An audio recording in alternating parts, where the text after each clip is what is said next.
नमस्कार, मैं नेहा परिहार स्वागत करती हूँ आपका रेड 9 न्यूज के इस खास प्रोग्राम में, जहां आज मैं आपको सुनाने जा रही हूँ गणेश जी से जुड़ी एक कहानी। एक दिन माता पार्वती स्नान करने के लिए जा रही थी, लेकिन वहां पर उनके लिए कोई भी रक्षक उपस्थित नहीं था।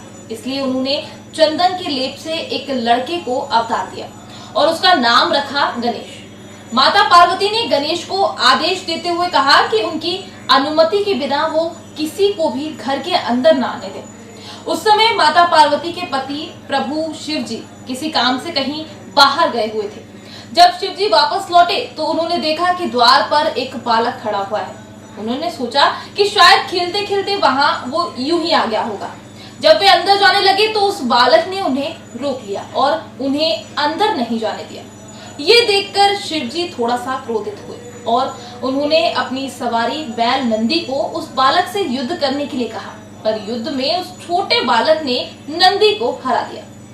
अक्सर कहानियों में आपने सुना ही होगा कि शिव जी को बहुत जल्दी गुस्सा आ जाता था और गणेश को जीतता हुआ देखकर भगवान शिव जी को फिर से क्रोध आ गया और उन्होंने उस बाल गणेश के सर को धड़ से अलग कर दिया।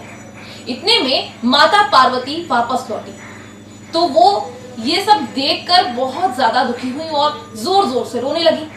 शिवजी को जब ये पता चला कि वो उनका स्वयं का पुत्र था तो उन्हें भी अपनी गलती का एहसास हुआ।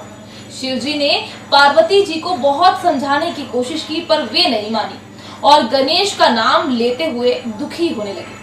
पत्नी को दुखी देखकर शिवजी भी दुखी हो गए। अंत में माता पार्वती ने क्रोधित होकर शिवजी को अपनी शक्ति से गणेश को दोबारा जीवित करने के लिए कहा। शिवजी बोले, हे पार्वती, मैं गणेश को जीवित तो कर सकता हूँ, पर किसी भी अन्य जीवित प्राणी के सिर को जोड़ने पर ही ऐसा हो पाएगा। माता पार्वती रोते रोते बोल उठी कि मुझे तो अपना पुत्र किसी भी हाल में जीवित चाहिए। अब भला पत्नी की बात का वो मान कैसे नहीं रखे।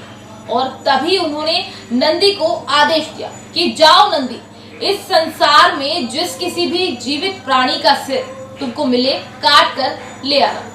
नंदी खोज कर रहे थे तो सबसे पहले उससे एक हाथी दिखा तो वो उसका सिर काट कर ले आए। भगवान शिव ने उस सिर को गणेश के शरीर से जोड़ दिया और गणेश को जीवन दान दे दिया। शिव जी ने इसलिए गणेश जी का नाम गणपति रखा और बाकी सभी देवताओं ने उन्हें वरदान दिया कि इस दुनिया में जो भी कुछ नया कार्य करेगा सबसे पहले श्री गणेश जी को याद किया जाएगा।